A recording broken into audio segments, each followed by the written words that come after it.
Hello बच्चों, कैसे हो आप? बच्चों, इस बार जो एडवांस में फिजिक्स में क्वेश्चंस आए हैं उनमें से एक सवाल में कोई कंट्रोवर्सी टाइप फील हो रही है लोगों को। ऐसा लग रहा है कि ये सवाल गलत है या ये सॉल्व नहीं हो सकता या इसमें चीजें ठीक से नहीं दी गई हैं। तो ये सवाल कुछ लोग कह रहे हैं कि ये बोनस होना चाहिए। ठीक है ना, ये बोनस होना चाहिए, हर स्टूडेंट को इसके मार्क्स मिल जाने चाहिए। ठीक है ना। कुछ लोग कह रहे हैं कि ये सॉल्वेबल है, ये सॉल्व हो सकता है, ऐसे ठीक दिया हुआ है। ठीक है ना। तो अभी कुछ पता नहीं चल रहा है, तो मैं यहां पे आपको बताने वाला हूं कि ये क्वेश्चन बोनस होना चाहिए या नहीं होना चाहिए और क्यों इसको बोनस मांगा जा रहा है, मतलब कॉन्सेप्चुअली क्या दिक्कत है क्वेश्चन में, वो मैं बताने वाला हूं। अभी देखिए बच्चों क्या है। बिल्कुल लास्ट में एक पैराग्राफ वाला सवाल है जिसमें एक पैराग्राफ दिया गया है, एक चिमनी और फर्नेस क्वेश्चन में इन्वॉल्व है। ठीक है ना। इनके डेटा दिए गए हैं और इस पे 2 सवाल पूछे गए हैं, 3-3 नंबर के 2 सवाल पूछे गए हैं। ठीक है। तो बच्चों इसमें क्या दिक्कत है वो मैं आपको बताऊंगा। एक्चुअल में क्या किया गया है, क्वेश्चन को एक प्रैक्टिकल इवेंट से उठाया गया है। ठीक है ना। ये फर्नेस है, इस फर्नेस के ऊपर ये चिमनी लगी हुई है काफी ऊंची। तो इस प्रैक्टिकल सिचुएशन को क्वेश्चन की फॉर्म में देने की कोशिश की गई है। तो जो प्रैक्टिकल एस्पेक्ट्स हैं जब वो थ्योरेटिकल में कन्वर्ट करते हैं हम, तो वहां पे कुछ अजम्पशन लेने होते हैं। तो वो अजम्पशन यहां पे क्वेश्चन को सॉल्व करने के लिए बाधा डाल रहे हैं, प्रॉब्लम कर रहे हैं। वो अजम्पशन नहीं लेने चाहिए, या उन अजम्पशन को अगर हम ले लेते हैं तो बाकी के पैरामीटर अफेक्ट हो जाते हैं। ये क्वेश्चन में प्रॉब्लम है। अब इसके लिए जब तक हम क्वेश्चन को नहीं पढ़ेंगे ढंग से, ध्यान से, तो हमें पता भी नहीं चलेगा। तो अभी आप बच्चों बहुत ध्यान से इसको सुनना, किस तरीके से ये यहां पे मैं आपको बताऊंगा। ठीक है ना, बहुत ध्यान से सुनना। इसने कहा कि cylindrical furnace has a height h diameter d both 1 metre. नीचे वाला जो पार्ट है, जो यहां पे आपको ये नीचे वाला पार्ट दिया हुआ है, ये फर्नेस है और ये यहां से यहां तक की चिमनी है। ठीक है। तो इसने बोला है it is maintained eight 360 kelvin. 360 kelvin पे इसको मेंटेन किया गया है। ठीक है। अब 360 केल्विन पे इसको मेंटेन करने का मीनिंग क्या है बच्चों? इसका मीनिंग ये होता है कि फर्नेस का टेंपरेचर इतना है, जो भी चीज आप फर्नेस में डालोगे थोड़ी देर में उसका टेंपरेचर भी 360 हो जाएगा। The air gets heated inside the furnace, ये बात लिखी गई है। एयर गेट्स हीटेड यानी कि कोल्ड एयर जाती है, फर्नेस के अंदर हीट होती है, ये इन्होंने स्टेटमेंट में बोला है। Air gets heated inside the furnace at constant pressure PA, को प्रेशर चेंज नहीं होता। ठीक है ना, प्रेशर चेंज नहीं होता। And its temperature becomes T is equal to 360 kelvin. बिल्कुल सही बात है। ठीक है। द हॉट एयर, अब एक टाइप की एयर यूज की है इन्होंने, हॉट एयर, यानी कि जो हीट हो चुकी है उसको हॉट एयर बोला है। The hot air with density rho rises up a vertical chimney of diameter this and height 9 meter above the furnace and exits the chimney. Okay, furnace and exits the chimney. See the figure दी गई है, इसमें chimney दिखाई गई है। चलो यहां तक कोई दिक्कत नहीं है।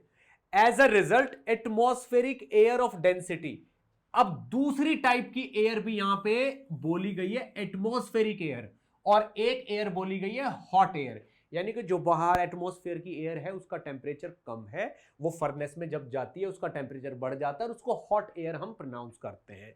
ठीक है ना। उसकी डेंसिटी बाहर रो ए, यानी कि एटमॉस्फेरिक एयर की डेंसिटी 1.2 दी गई है, तो जब वो अंदर जाएगी हॉट होगी तो डेफिनेटली उसकी डेंसिटी कम हो जाएगी। ठीक है ना। प्रेशर पीए, टेंपरेचर टीए, बाहर का प्रेशर पीए बोला गया है, टेंपरेचर 300 केल्विन दिया गया कोल्ड एयर का, बाहर एटमॉस्फेरिक एयर का। एंटर्स द फर्नेस, अज्यूम, अब यहां से दिक्कत चालू होती है। Assume air as an ideal gas, यहां तक कोई दिक्कत नहीं है। अब बोला गया neglect the variation in rho and T, यानी कि आप एयर की डेंसिटी और टेंपरेचर में वेरिएशन को नेग्लेक्ट करिए। इनसाइड द चिमनी, चिमनी के अंदर, साथ में एक पंगे वाली बात बोल दी है, and the furnace, chimney and the furnace, यानी कि चिमनी के अंदर टेंपरेचर और डेंसिटी चेंज नहीं होती है, ये अज्यूम करिए, और साथ में ये भी अज्यूम करिए कि फर्नेस के अंदर भी डेंसिटी और टेंपरेचर चेंज नहीं होते। ये थोड़ी कंट्रोवर्शियल बात है। ठीक है, ये क्यों है वो भी बताऊंगा, क्योंकि फर्नेस के अंदर अगर टेम्परेचर चेंज नहीं मान रहे हैं तो 300 से 360 कैसे हुआ। बट उसको एक अजम्पशन लेके कुछ बच्चे सॉल्व कर लेते हैं और एग्जामिनर ने भी क्वेश्चन ऐसे ही सेट किया होगा।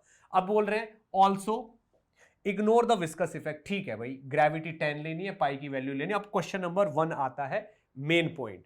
इसने बोला है कि considering the air flow to be streamline the steady mass flow rate of the air exiting the chimney, यानी कि चिमनी से जो बाहर निकल रहा है, ठीक है बच्चों, चिमनी से जो बाहर निकल रहा है, यहां से जो एयर बाहर निकल रही है चिमनी से बाहर निकलने वाले, उसका आप dm/dt बताइए, यानी कि कितना मास कितने टाइम में निकल रहा है वो बताइए। अब बच्चों ये क्वेश्चन सॉल्व केवल तब हो रहा है जब आप यहां पे इस जगह पे यहां पे प्रेशर कितना मान रहे हो, PA, और ये तो एटमॉस्फेयर है और ये तो केवल 10 मीटर की हाइट है भाई, 9 मीटर तो ये है और 1 मीटर आपकी ये वाली हाइट है, तो टोटल तो 10 मीटर है।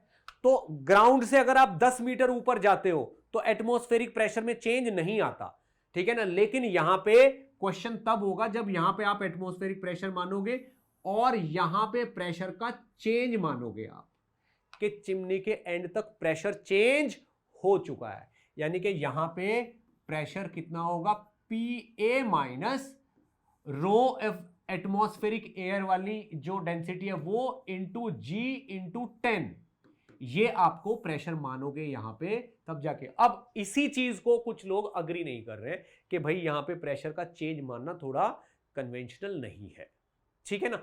दूसरी चीज इन्होंने बोला कि ये जो चिमनी है, चिमनी अगर सॉरी ये जो फर्नेस है, फर्नेस में यहां से एयर एंटर होती है और ये आपका चिमनी वाला पार्ट हो जाता है, ठीक है ना। ये यहां पे आपका चिमनी वाला पार्ट हो जाता है, ये आपका चिमनी वाला पार्ट है।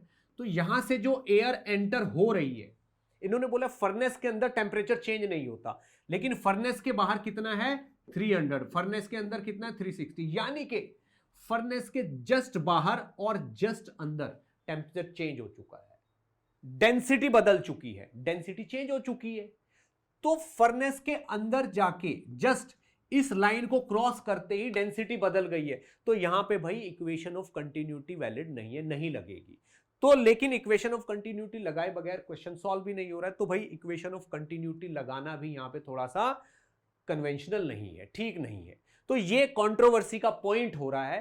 क्यों? क्योंकि जो बच्चे बहुत अच्छी थिंकिंग वाले होते हैं, बेसिक थिंकिंग वाले होते हैं, वो ठीक है ना, क्वेश्चन को जिस तरीके से सॉल्व करने की अप्रोच रखते हैं, कैपेबिलिटी रखते हैं, ठीक है ना, वो ये अजम्पशन में अटक जाएंगे, कंफ्यूज हो जाएंगे, सोचेंगे ये कैसे हो रहा है। तो इसलिए ये क्वेश्चन जिस बच्चे में कैपेबिलिटी है वो भी कुछ कंफ्यूजन्स की वजह से हो सकता है ना करे, ना सॉल्व कर पाए, ठीक है ना। तो इसलिए इस क्वेश्चन को स्क्रैप करने की या बोनस करने की डिमांड रखी जा रही है कि इसको बोनस कर देना चाहिए, ठीक है ना। तो बच्चों मेरे हिसाब से भी इस सवाल को बोनस कर देना चाहिए, ठीक, क्योंकि बेसिक थिंकिंग से बच्चा इस चीज को अज्यूम करेगा ही करेगा कि भाई यहां से किस तरीके से एकदम से सडन चेंज कैसे हो रहा है, ठीक है ना। अब ये सवाल कहां से इंस्पायर्ड है उस चीज को भी मैंने बहुत सर्च करने की कोशिश की, तो मुझे एक जगह पे इसका सोर्स मिला, इसी के जैसा सवाल मिला, लेकिन यहां पे सब कुछ अंदर ही अंदर, जो ओरिजिनल क्वेश्चन था उसमें सब कुछ अंदर ही अंदर हो रहा था,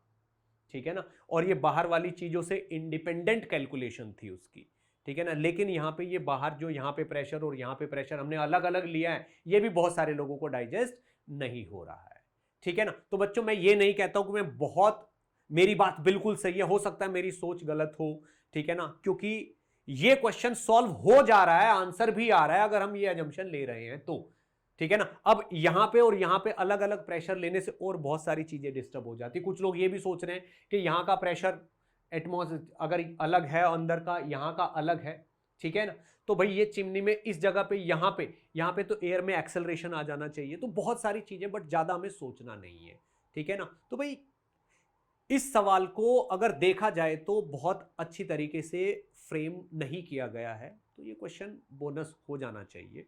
बट मतलब मैं सही भी हो सकता हूं, गलत भी हो सकता हूं, ठीक है ना। बहुत सारे अच्छे अच्छे लोगों से मैंने, बहुत सीनियर फैकल्टीज के साथ डिस्कस करके मैं ये बातें आपके सामने ला रहा हूं, तो मैं बिल्कुल क्लेम नहीं करता हूं कि मेरी बात बिल्कुल सही है। बट बहुत सारे बच्चों ने ये सवाल नहीं किया, छोड़ के आ गए हैं इस सवाल को, ठीक है ना। तो वो बच्चे जो इसको कर सकते थे अभी सॉल्व करके, वो भी इसको छोड़ के आ गए, तो ये क्वेश्चन मतलब स्क्रैप होने लायक या बोनस लायक है।